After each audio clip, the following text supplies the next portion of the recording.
I am delighted that we have such an incredible panel here this afternoon. We really have some luminaries in science and policy to dig into some big issues. Before we jump in, I want to thank again the California Natural Resources Agency for being such a wonderful co-host and sponsor for this, for Berkeley Lab for pitching in as well to make this happen, and to the Delta Stewardship Council for some really excellent facilitation and partnership. So thanks for that as well. Again, we're so delighted that you could be here to be a part of this. And this is interactive. So if you're in the audience here, you will either be handed a card that you can fill out, or there might still be one under your chair that you're welcome to pick up and write questions on. And then you can pass those up to the front. We've got a team of people to help pick those up, and Ryan is waving back there. You can hand them to Ryan. If you're online, please go ahead and type your questions into the chat, and you can introduce yourself to each other online too. You know, you go ahead and say who you are, where you're from, and make some connections there as well. All right, so panel, amazing. So many big questions for you. Let me set the stage a little bit. This is the type of conversation that is big, yet we will get some specifics. We are well aware that we are on the cusp of greatness in terms of climate policy here in California. We also know that we're part of a global system. And as you heard from Secretary Crowfoot earlier today, and you know that we are either about to be, or we already are, the fourth largest economy in the world. We have such an incredible network of research and academic institutions, federal and public and private throughout California. So much knowledge has been created that has led to just incredibly innovative technologies and creations that have seeded our technology industry, our bioscience industry, our arts and sciences and life sciences. It's just unparalleled what we have as a resource. And there's just this time of investment, this historic investment in climate resilience, in industrial development, and in energy reliability and energy policy, renewable energies. Trillions of dollars are being invested right now. In fact, we're seeing an era of new industrial policy, and we're going to come back to that topic. But I want us to just frame the conversation in two ways, two big overarching questions. One is that California has these bold goals, and we might be wildly successful, yet the nation and the rest of the world may not keep up. So what do we do? What does the path look like as we go forward, as we have to respond to these cascading disasters that keep coming our way? And then locally, and when I say locally, I mean statewide, what if we face some challenges in achieving our goals? And so that's what we're going to dig into today in the panel. We're going to dig into how some cross-sectoral partnerships might help us overcome this. And we heard already this morning some really excellent examples of some very productive partnerships. And I heard a real hunger for more interaction. And so that's what I hope to get to today. So I'm delighted to introduce our panel here. We have Dr. Eugene Tu, who is the director of the NASA Ames Research Center. We have Dr. Theresa Maldonado, who is the vice president for research and innovation at the UC Office of the President. We have Mr. Kip Lipper, who's the chief policy advisor on energy and environment for the Office of the Senate Pro Tem. And we have Chair David Hochschild of the California Energy Commission. Welcome to all of you. Delighted that you could be here. All right, I have some big questions, and I might go off script a little bit, and I welcome you to do the same. I welcome you to ask questions of each other. You can interrupt me, you can interrupt each other. Let's just have a conversation. There's nobody here, it's just us chickens, right? Okay, so you know, I'm going to start with you, Eugene, because this is the global question that I framed up, and with your NASA perspective, you have more than a global perspective for us. So You know that California has really just tremendous power as a policy leader, and it has a long history of success of being a leader. It has moved markets, it has galvanized other jurisdictions to follow suit. Yet this climate problem we face is much bigger than the state. So again, as I was saying, even if California is wildly successful, how do we prepare for the reality that we may be not able to move the whole world right away, and that climate change might keep happening even in that wild success? So what does our long-term strategy look like? What roles do cross-sectoral partnerships play? I'm going to start with you, but I welcome others to jump in as well. Okay. Well, thank you, Amber, first of all, for inviting us to be here, inviting me to be here. It's really an honor. And I can bring kind of an analogy to my world where, you know, with NASA, with space exploration, with discoveries in the universe and science, we've long realized it could not be a local endeavor. It couldn't be something that only the United States did. In fact, almost all of our missions at some point now in time have an international collaboration part of it. And we as an agency, just like I feel California as a state needs to do, have to define whether we're going to lead, whether we're going to leverage, or sometimes we follow. Right? And I think in this realm, in climate, California should lead, as it has in many other respects. If you go back to clean air for combustion vehicles, California led that. Without California, we would not have the vehicles even today that are as clean as they are. Electric vehicles. I would argue you would not have the type of electric vehicles that is now becoming commonplace without California. If you think about renewable energy and solar power and wind power, those are things that California led in. So I think maybe at the heart of your question is we have to also recognize that with lead comes time that it takes to get everyone to follow.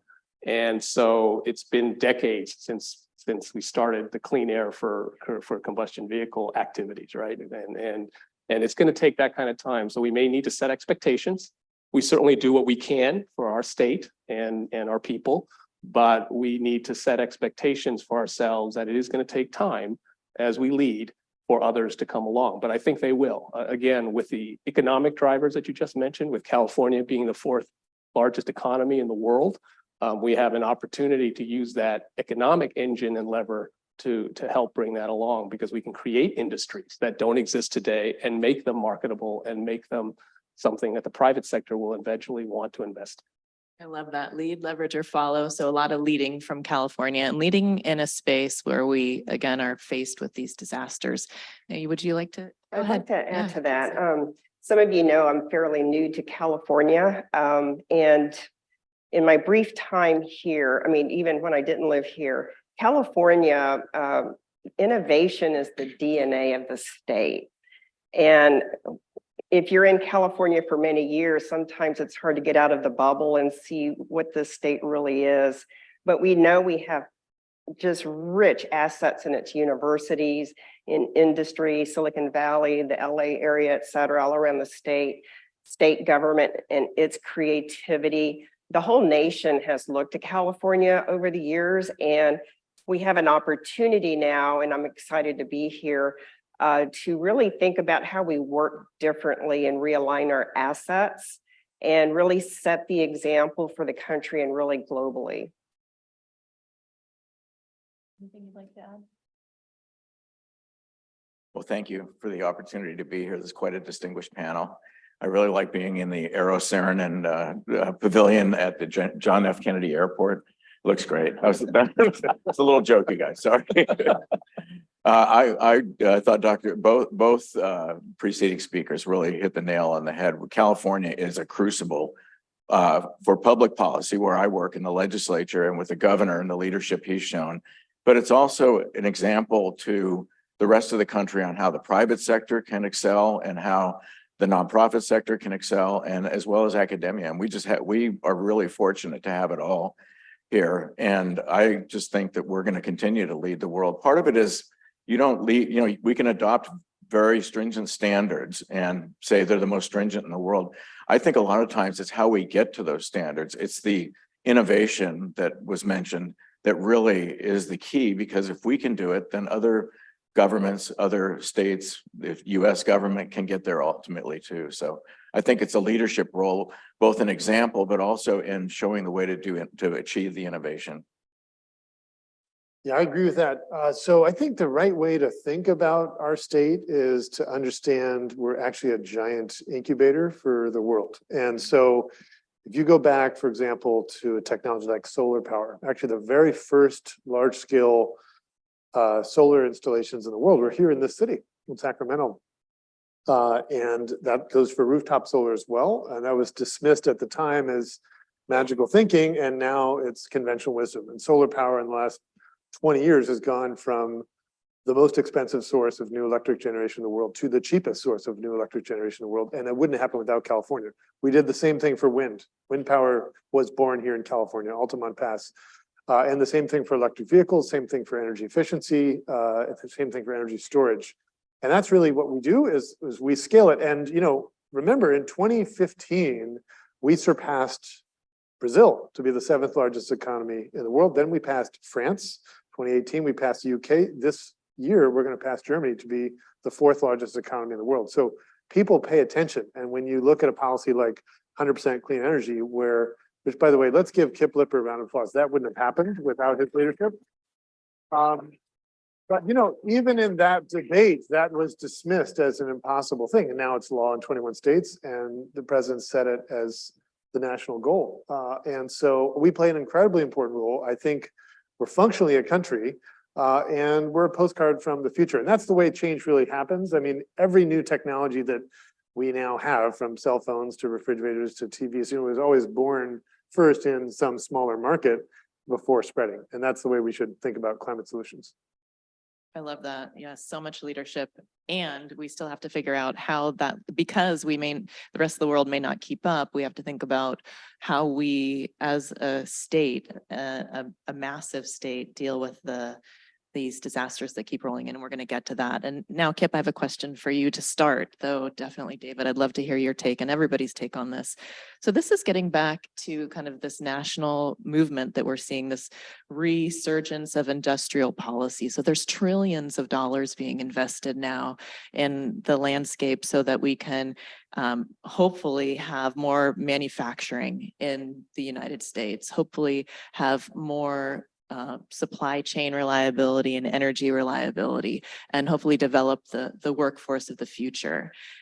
And this is also some protectionist movement. You know, it's like a made of it in America, and that's wonderful and that's patriotic, but there are also potential effects on our ability to interact as a global player, right? So we, as I just heard from all of you, 4th largest economy in the world, we're positioning ourselves as a global player. So what does it mean for our industries that prioritize global interconnectedness to be successful? And David, I'd love to hear your take on that from the solar industry in particular.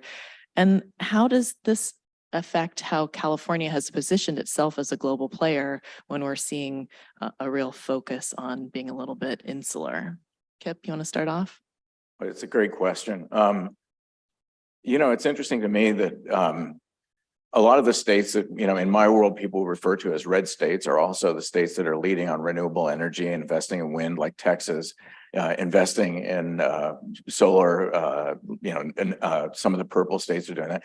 And I think the reality is that entrepreneurs can make money and can go out and get investors to support these kinds of things. And so I like the idea of us not necessarily imposing other requirements on other states, but setting the example where then the state of Oregon, as David mentioned, adopts a 100% clean energy target or adopts California's vehicular emissions targets. And it's done in a collaborative way that really builds from the ground up. You know, the federal government's a different challenge. I think the Congress is a very different kind of entity and certainly the US Senate than the California legislature. But it's even there, you're seeing some good climate policy come out, as we saw last year in the president's initiatives. So that would be my take.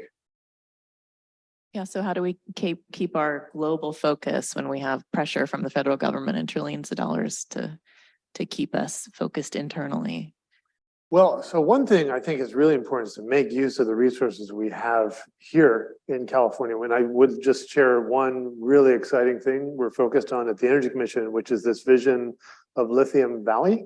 We have the world's largest geothermal lithium reserve. So globally, the lithium market's about a 400,000 ton market annually. We can produce 600,000 tons a year, and lithium market's skyrocketing. So, and it's the greenest way to produce lithium in the world. And if you want to move beyond petroleum, really think of lithium as the fuel of the clean energy future.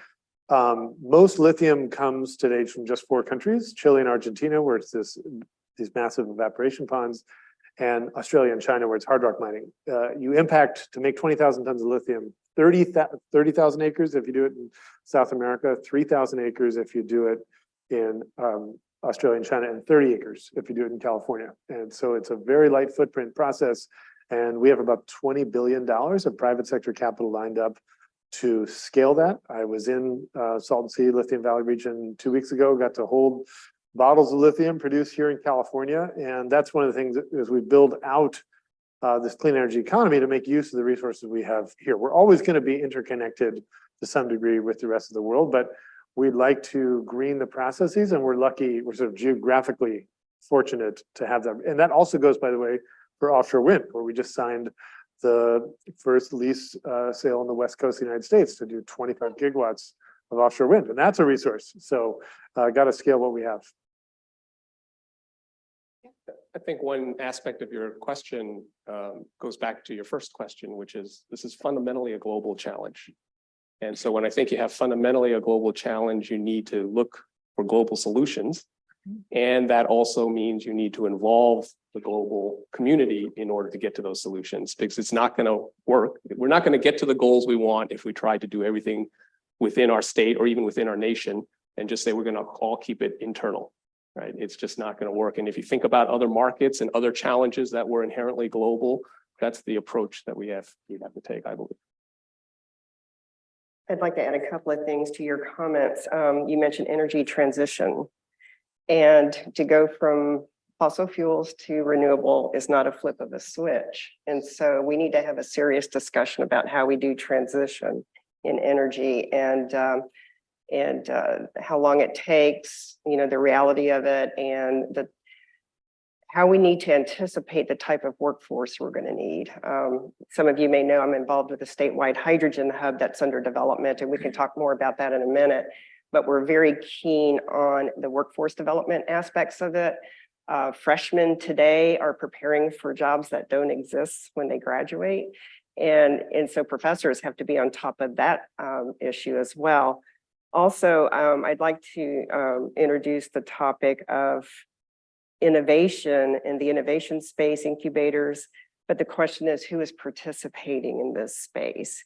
And we are a state with a huge percentage of underrepresented minorities, and we need to use diversity as a strategic asset and show the country how to have diversity-driven excellence and innovation.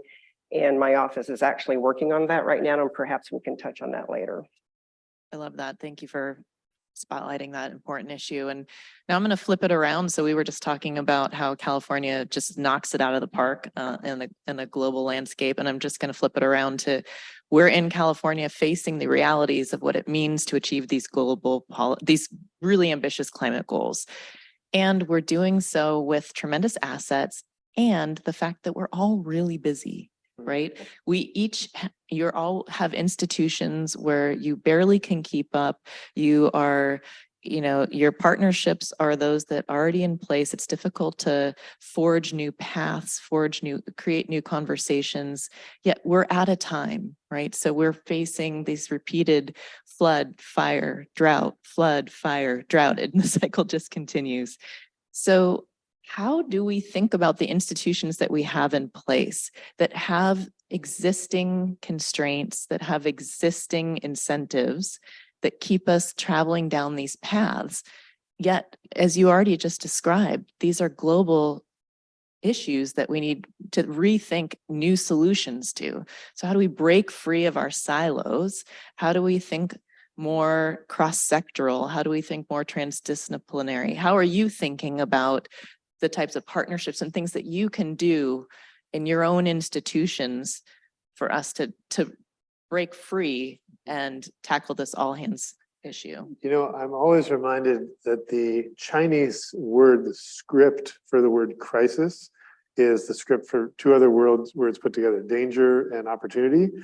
And then, you know, you see that again and again and again. And even so, we work, the Energy Commission is here in this building on the 3rd floor. And during COVID, we all started working remotely. I was, you know, as chair, I was really concerned we were going to, you know, have a big loss of productivity, and which did happen initially, but then we got back in groove, and actually we've been slightly more productive. And so we're staying largely remote. Morale is good. We come together for, periodic meetings, but that's actually been an innovation, and it's made the workforce happier. We're actually able to retain talent that might otherwise retire sooner. And so there's little ways in which that happens. But to your larger question, I mean, on the grid as an example, climate change is making it harder to fight climate change. Okay, so last year, you know, we had drought, so the hydro fleet is down. You had smoke, which is reducing solar production. You had high heat, which is increasing electric demand and reducing imports because it's hot everywhere across the West. And so, you know, and it makes it really tough, but we have to do all these things simultaneously. We have to confront that, and we did. We kept the lights on, despite the, you know, hottest September records we've ever had. And, you know, we increased like energy storage 20-fold in 3 years. You know, went from 200 megawatts to 4,500 megawatts. Never been done before. We're going to go to 15,000 by the end of the decade.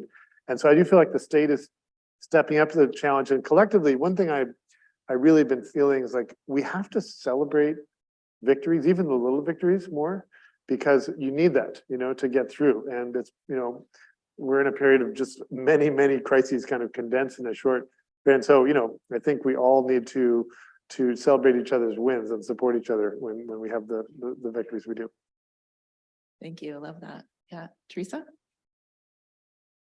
So before this session, I was thinking about your question, actually, you know, that we're seeing each year. You know, I've been here almost 3 years. It's hard to believe, but right when we shut down for COVID. So I met people on Zoom and, so let me just talk about COVID a second and get to the question, what is the 9/11 for climate change? I mean, the pandemic was the 9/11 for global pandemics, and we didn't know how long this thing was going to last. And so we quickly got my office by Zoom to work with UC leadership. You know, everyone was worried about shutting down the labs, the animal care situation, making sure everyone was safe. But then how did we use our assets like PCR labs and work with the California Department of Public Health? And so my staff was going, why are we doing this? And I said, it's research-informed emergency response. And so I'm trying to have that conversation in my office that we need to be ready, the University of California, to help the state when it needs our help. And they may not know in what ways they could use the University of California or Cal State, but we're trying to change the mindset in the office. And so to respond to emergencies, atmospheric rivers, I enjoyed the panel discussion this morning about that, about how you quickly called scripts and worked with OEM and tried to deal with an emergency in real time. And so we need to change our mindsets a little bit and our perceptions about what a university is, what a state agency is, what NASA is, and see how to use our assets and deploy them differently, especially when we have urgent situations. Can I push on that a little bit and ask you to answer a question that Secretary Crowfoot posed earlier today? He identified the investment into the UC system of a significant amount of research dollars as a way to possibly create these relationships and break down some of these silos. Can you comment on that? Correct. And so the funds that Amber is talking about, the University of California, my office in particular, we were entrusted with $185 million from the state through the last session. And my office is working with 100 million of it. The reason we applied as a system just one proposal to the governor's office. This initiative was launched after summer of 2021, after a conversation with Wade Crowfoot on Zoom and other leaders. I was thinking, we have wildfire season coming up. And so UC hosted a series of wildfire symposia, which are on the web, you can still find them. And in even planning those events by Zoom, we started thinking, wildfire is a signature of climate change, and how do we look at the bigger picture? And so we submitted this single proposal, the national labs. UC leadership, by the way, is the 10 campuses, 3 UC managed national labs, agriculture and natural resources, and UC health. And we worked together for this one proposal, submitted it, we were awarded the funds. The legislature wanted us to work with CSU, Stanford, Caltech, USC, et cetera, and which we were happy to do because there's a lot of pent up energy among the faculty at UC. They really want to make a difference and have an impact in climate, in health, et cetera.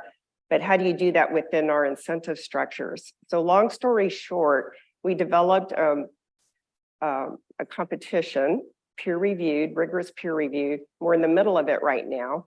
And we received, these are for seed and matching grants. We received 470 letters of intent last month for a total of request of 1.1 billion. And how much did we get from this? So you can see the success rates are going to be really low. So myself, I have several PhDs in my office, myself included. We spent a week reading all of them and assessing which ones followed the criteria, who would be even remotely competitive in the full proposal process. So we just notified everybody last week, and deadlines are beginning of April for seed grants and the beginning of May for matching grants. The matching grants require partnerships with industry and non-governmental entities and communities. We pushed community engagement very strongly.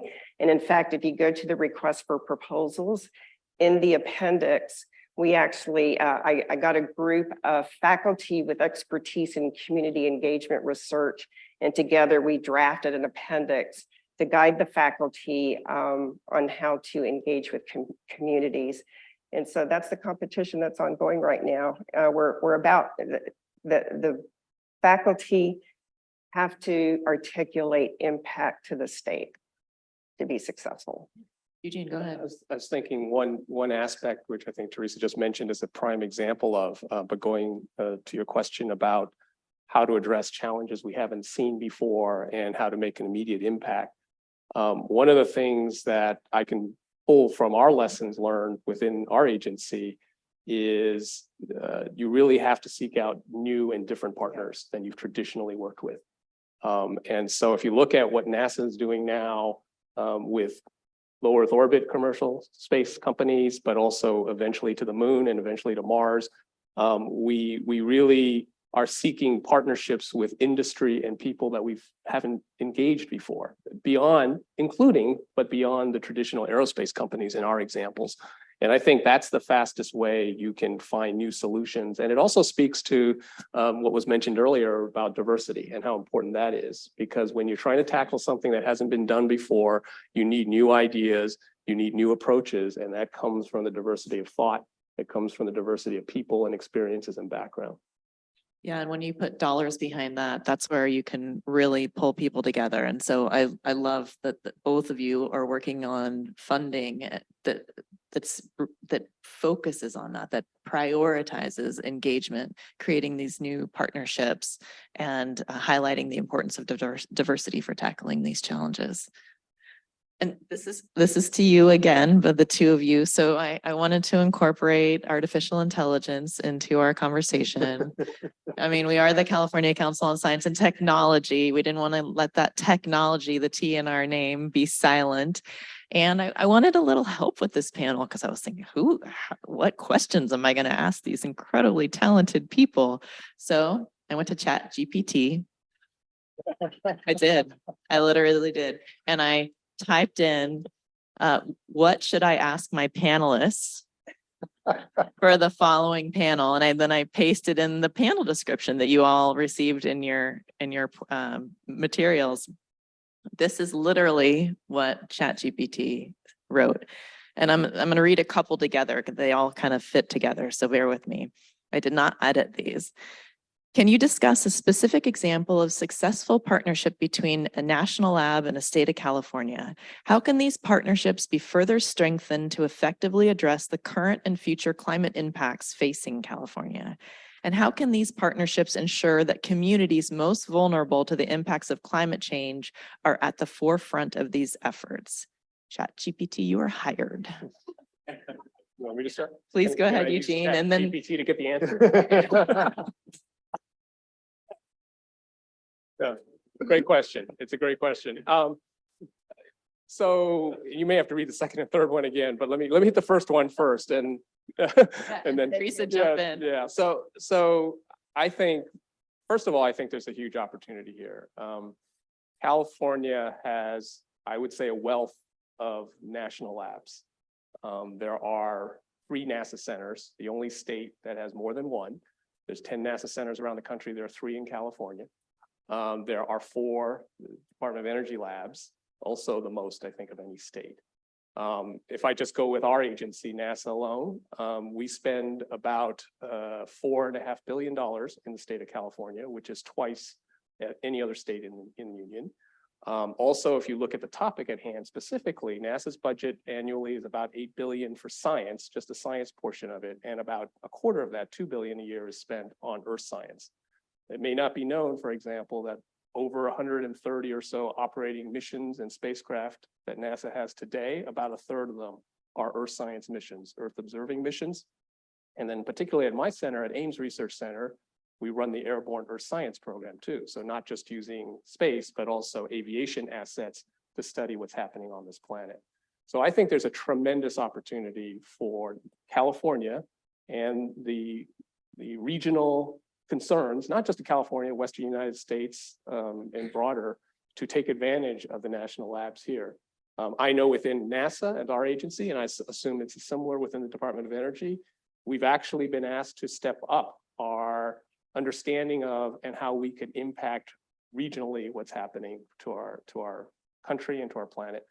And so I think there's a tremendous opportunity. We need to learn from each other. California will be viewed, I think, as a very, very significant customer of what the federal labs can provide, and to leverage that, and then take it along with the incredible academic capabilities here, connecting with the universities here, the UC system, as well as many of the private universities here. We have a tremendous opportunity to generate those solutions that I think will benefit California as well as the whole nation. Super impressive assets. Thank you for outlining those. Also, we have a report that we'll be releasing in the next couple of weeks that outline the resources of our federal lab and research center partners. So keep an eye out for that. And Theresa, would you like to jump in? Sure. So nationally, and I'm looking at Carol Burns. She's sitting in the audience from Lawrence Berkeley. I'm taking these on and off because I'm nearsighted. So, 2 examples. We heard about one this morning, NAWI. And that's Lawrence Berkeley with the state and other partners, UC, et cetera. And I'll introduce a barrier, a challenge. I actually had to get involved with negotiating the final terms on the contract for the cost sharing. And so I'd like to bring up contracting issues later as a barrier, but everything worked out. So that's one example. It's a great, and if you think about it, it's a Department of Energy hub. It's a water hub. And so this is federal, national lab, and the state and universities. Another one is in progress right now. This is the Arches Hydrogen Hub. And my office is in partnership with GoBiz. And we have probably close to 200 partners across the state. We're working with industry, higher ed, state government, nonprofits. We're working with environmental justice communities. We don't transition to a hydrogen economy unless you take people into account. And we're going to make this different. You know, the voice of communities will be part of how the technology in hydrogen and processes will be proposed to the Department of Energy. So I really like this example. We're developing bruises along the way because we have to iterate on how we develop these partnerships with disparate groups and also different parts of the state. So those are two examples I can think of. I feel like this conversation is so important, and I appreciate your honesty about the difficult path that this is, and that we're figuring out how to do this as we go. Kip, did you want to jump in? Yeah, I was just thinking as I was listening about probably roughly 30 years ago, I had my first visit to the Lawrence Berkeley Laboratory as a legislative staffer with my boss and law professor, Byron Scher, who was the assemblyman from the peninsula at the time. And we met this guy who was amazing, and he was talking about energy efficient light bulbs and all kinds of things that you would say were just, technologies that were not yet in wide circulation, but, and his whole thing was, we can do this. That guy, by the way, was Art Rosenfeld, who was on the Energy Commission. And I think, isn't there a room or something named after me? Anyway. Father of energy efficiency. Yeah, and I'll never forget that, because it was an eye-opening experience to how the amazing resources that we have in California need to be available and should be available and need to be appreciated by the legislative branch of government. And that story is still being written. And we're doing partnerships. Again, a lot of the work, frankly, that CCST does on things like carbon capture, things like that, incredibly important for the policymaking apparatus of the legislature. So I think we're doing a lot, but we can always do more. And I think the investment that was made in UC is a good example of the kind of thing that we need to do more of. Yes, I love that. And that's also a perfect tee into the next question that I have for the two of you, David and Kip. And, Eugene and Theresa, you just did a wonderful job of reminding us of the incredible research assets that we have, the knowledge that's being created. And this is a little bit of a provocative question, but how often is it that scientific uncertainty is a barrier to you making a policy decision? And if it's not that often, that's okay. But there's so much knowledge out there that you may not have ready access to. How do we help you pull it in a more useful and effective and timely way? Well, first of all, it's great to live in a state that believes in science and adheres to science. That is to be applauded. That is to be applauded. You've seen that, I think, most clearly with climate, where we're not debating whether climate scientists are right or not. We're acting, and sometimes I think we can all be proud of.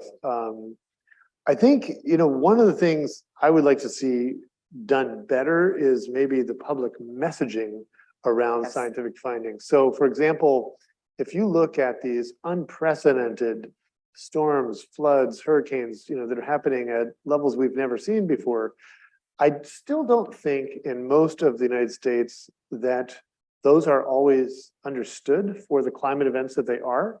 And I feel like that's a messaging failure. So that's not really the responsibility of the scientific community, but some funder has got to lean into that, because I think when it is understood, we act. And I just want to highlight, when I look back at talk about celebrating successes, I think one of the great successes of the last quarter century, I would say, is what's happened with smoking. So both my grandfathers were in World War II. Every American soldier was given a daily pack of cigarettes as part of daily rations in World War II. You had a whole generation of men coming home who were smokers. Half of the United States smoked. And then the science came out, hey, smoking causes cancer. Secondhand smoke causes cancer. The response of the tobacco industry was to go from making one product, cigarettes, to making two products. They made cigarettes and they manufactured doubt. And they put $100 million into junk science to distort. It sounds silly to say, but they actually succeeded in this, ridiculous idea of cancer has nothing to do with smoking.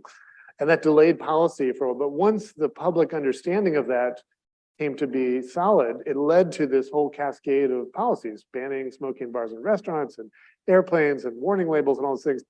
And now we're down to something like 12% of Americans who smoke and falling, and so I think that's kind of the template.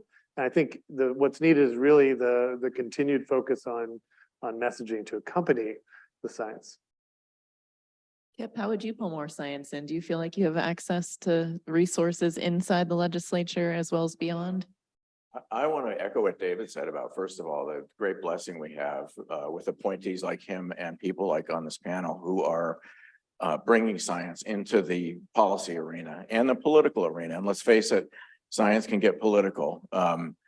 I am really proud of the fact that the California legislature is, as David said, we believe in science. Now, to be sure, there are interest groups who come in and they have their study that says such and such or so and so.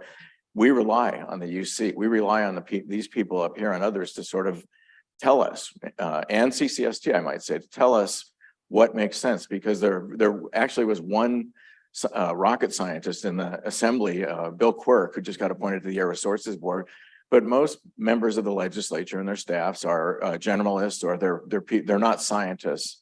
Now that's changing thanks to CCST, because a lot of the new staff coming in are former CCST fellows, and they bring a rich array of information and science to the table, and it really makes a big difference. But what I would say is just the access that we have to the institutions, such as what Dr. Maldonado was talking about, you know, that's just an amazing thing. And I love meeting with, when they come into the Capitol and meet and sit down and just talk to us about what they're doing. And so I think that's a really important part of it. Go ahead. If I could add a thought on that, because one of the things as a federal lab that I think we really benefit from is getting that insight into what are the challenges and what are the needs from the policymakers and from the state.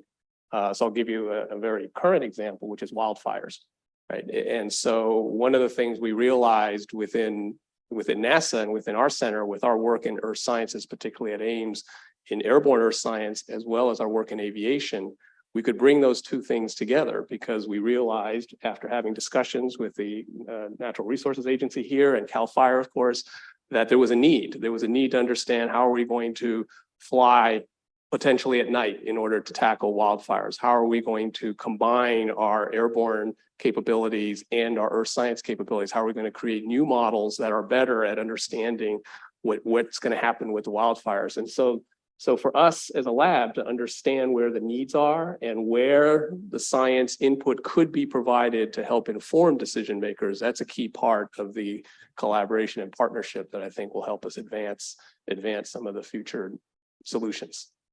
One other point I would just add to that, when I think about where innovation is really needed, the future of our economy and so much of the future of our climate solutions will run through the electric grid. Okay, and so the reliability of the grid is paramount for everything, including, and this is sort of a ever expanding reach that clean electricity is having. We're, you know, in California, we're adding 1,000 electric vehicles a day. Yeah, fourth quarter last year, 23% of new vehicle sales were electric, and we're en route to 100%.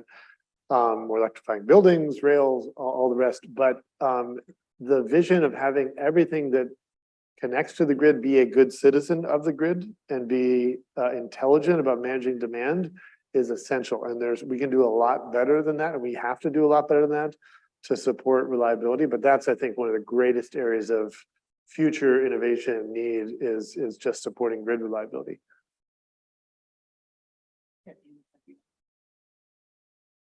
You want to jump? Okay, I would love to take some questions from the audience.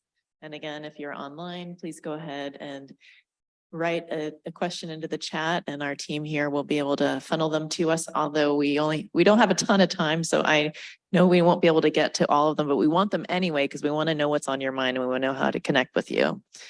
Bree, do you have a question? I do, from the audience. Thank you. And this maybe would go to Mr. Lipper and Chair Hochschild to start. How concerned are you that we are happy about our carbon and climate goals, but are far from fully aware of the massive infrastructure needed to reach those goals? The scale is much larger than current ambitions. Yeah, so we're in a period right now which I would call the great implementation. We're really done debating whether to go big and bold on climate. We are doing, just on clean transportation alone, like $9 billion of vehicle incentives and EV infrastructure, charging infrastructure, and so forth. And goes across the board on climate solutions, and it's really hard. It's like moving, and by the way, it's definitely helpful. I do want to just take a second to acknowledge the extraordinary leadership of the Biden administration and Congress last summer to get the Inflation Reduction Act passed. We're the single biggest beneficiary in the United States of those tax credits, 10-year, 30% tax credits for solar, wind, geothermal, energy storage, electric heat pump, electric vehicles. It's the holy grail of federal policy for climate. And the words bold climate policy passed by Congress, I never seen them in that order before. And that was, really extraordinary. And it is wind at our backs. But the challenge of doing all this when we're also dealing with the climate consequences, and right now there is something of a contest, like if you're a utility, how many resources do you deploy to deal with fire versus, make ready for EV charging, right? And, it's a zero-sum game. And so it has been, incredibly challenging. I do feel like we have great people at the senior roles and we're working through it, but it's really hard. Yeah, I want to build on what David said. In my world, elected officials tend to pass a law and have a big signing ceremony out at Treasure Island or someplace like that, and to say, we've solved the problem. And then they walk away. And of course, it takes years and years and years, if not decades, to actually implement the law. That's David's job at the Energy Commission. And I think that the question, the person who asked that question really gets it. It's the standards or the targets that we set are important in terms of organizing how we get there, but it's the how we get there that's really going to show whether California can demonstrate the leadership that it needs to demonstrate to the rest of the world that we were talking about earlier. So I think it's, we've been in kind of a period of passing a lot of standards bills or targets. And now I think at least a lot of us in the legislature at the staff level think we need to give our agencies the resources they need to be able to implement those policies and, step back a little bit from setting more targets and instead give them the tools to be able to implement. Another question? Sure. This is actually from our morning panel, but it fits in well here, and it's to the full panel. How is the state and our academic institutions, how are they engaging with the private sector to ensure that we're looking at all technologies available to best address our most challenging issues, such as water resiliency? Eugene, you want to start there? Sure, I can give an example. One of the things, so as I mentioned, we're one of 10 centers, NASA centers, but we are one of the 3 research centers. And as a research center, we've also embarked upon an effort to be much more closely aligned with academia, in particular University of California. So on our site, we are going to actually have a presence led by UC Berkeley, but involving the other UC campuses as well, where they're going to build a campus on our site. And so our researchers can work hand in hand with the faculty and the graduate students at the university. We also together, because we have our sort of community of companies and incubators and new startups, the universities do as well. We need to bring them together because it's really, in addition to the industry that exists, it's the new industry that we don't yet have that we need. And so it's the innovation and the research that creates those kind of new companies that did not exist before. Many of the companies that NASA works with today did not exist a decade or more ago. And so we need to be able to do that as well. So I do think, since many of the problems that we've been talking about here are inherently multidisciplinary problems, we're going to need multi-sector solutions to it. We're going to need academia, we're going to need other government agencies. USGS Menlo Park is also in the process of moving down with us and to be co-located with us. Nice. We need academia and industry. We need everybody. Excellent. Theresa, you look like you wanted to add in. You mentioned startups, so I'm just going to thank you publicly for CalTestBed. Funded by the CEC. CalTestBed is a program UC in partnership with New Energy Nexus and the CEC to make available research labs to startup companies, to founders who are developing new technologies for clean energy. And so these labs exist in Lawrence Berkeley is also part of CalTestBed. And you can, I think it's caltestbed.org if you want to take a look at the website.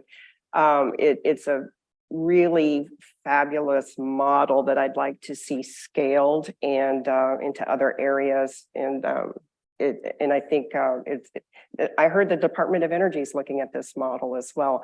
But if a startup is trying to develop a technology, a widget, a system, they don't have the funds for the capital investment to actually prototype and scale. And so these research labs on our campuses and at Lawrence Berkeley are available to these founders. Mm-hmm. Any additions, let's just take more questions. I wanted to Right. just jump in and sure. say, the questioner mentioned water policy, and we're talking a lot about clean energy, which is really, in the forefront of a lot of California policy. But I think the UC system has some extraordinary researchers on water policy, but UC Davis and UC Merced in particular. Dr. Maldonado mentioned that bringing diversity into the conversation, and so that you have scientists who are based in the Central Valley looking at issues of water supply reliability and how to conserve water, how can agriculture better manage water. Some of the best fishery biologists in the world are at the UC as well, and have there's actually a really good water blog that I read every week that comes out by researchers, and they pick a topic and talk about it, and it's very accessible and easy to read. So I think that the university system is really a great partner on those kinds of issues. Excellent. I love this. Yes. And I'd like to add Lawrence Oh, Berkeley. please. They have great water researchers at Lawrence Berkeley as well. Throughout the whole system and our CSUs. And I mean, yeah, such richness here. Bree, please. So we are coming toward the end and we're starting to work on combining a lot of your questions. If we only have 5 minutes left, I might actually just turn it back to the panel for some final comments. Wonderful. Yeah. So we'll capture everybody's questions. We appreciate you sending them up. We appreciate you sending them to us online. And we will use these to help us think through how to continue the conversation. That was one thing that really sang through today, is that there is a thirst for these types of opportunities to connect with each other. And so we'll be thinking about how we can continue doing that. And so in the last couple minutes, I'd like to have each of you just wrap up with some final words of advice or thoughts that you have, or an example that you want to share of a good surprise that you've experienced in terms of partnership.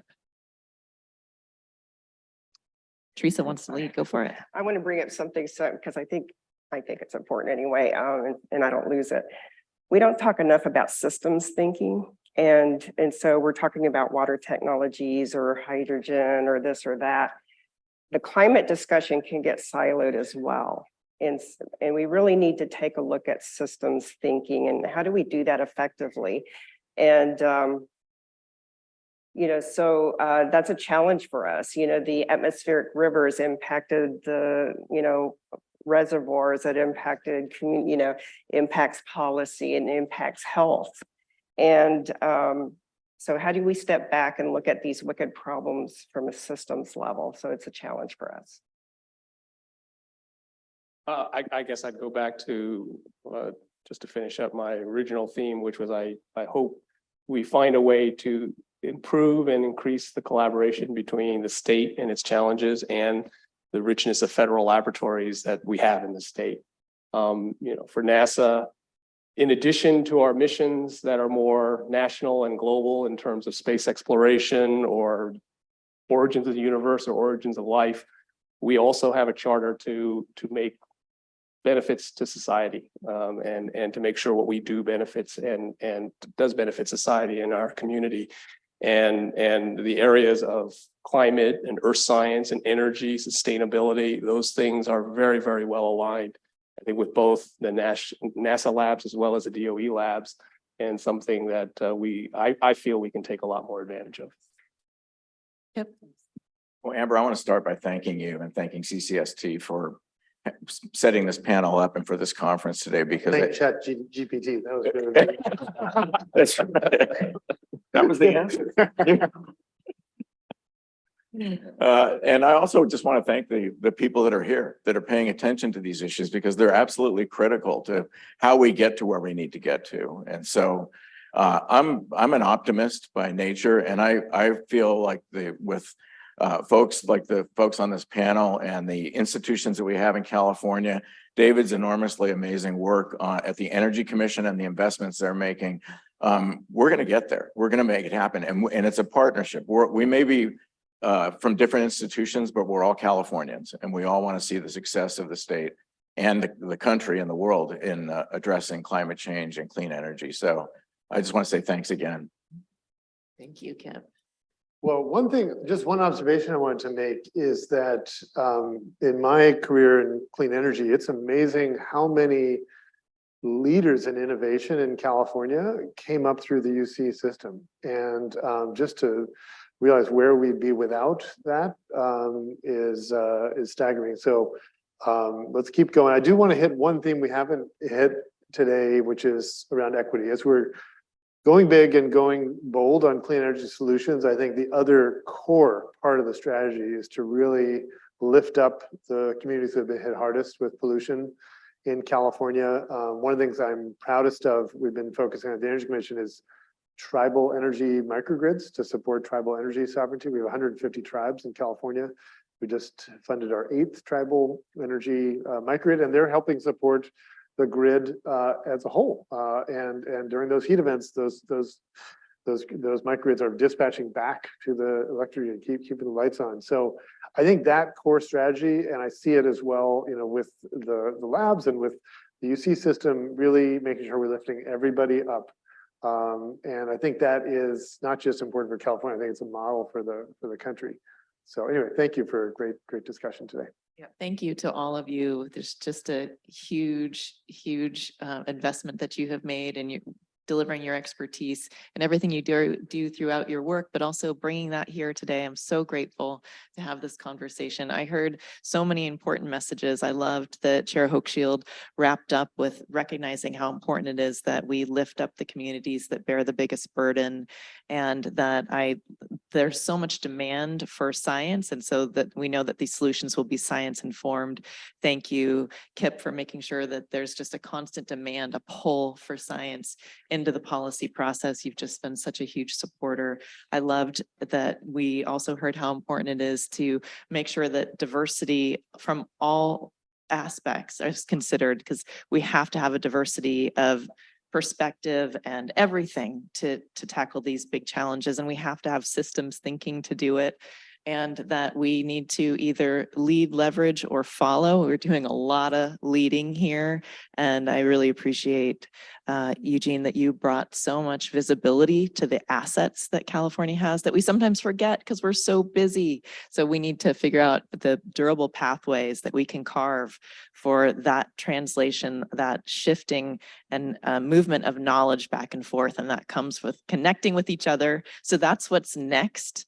So we have created an opportunity for you to connect with each other even more. We have after this panel, we have an opportunity for you to network. Don't forget that we're having a big party tonight at the Mix at 5 o'clock. You are all invited, even if you haven't registered. That's okay. You can still register online. My team's probably going to kill me for saying that, but just show up. We'll write your name on a piece of paper. It's fine. It's fine. Just come online. Just get in the car, drive here. It's okay. Hi, Mom. I know I'm sorry that you weren't able to come, but I'm glad you were able to tune in online. Yes, my mom is listening. And just thank you, all of you, for turning up, for making this a priority. Thank you to the panel. Thank you to CNRA and the Delta Stewardship Council, to ChatGPT, to my whole, to my team at CCST, and to everyone here. Again,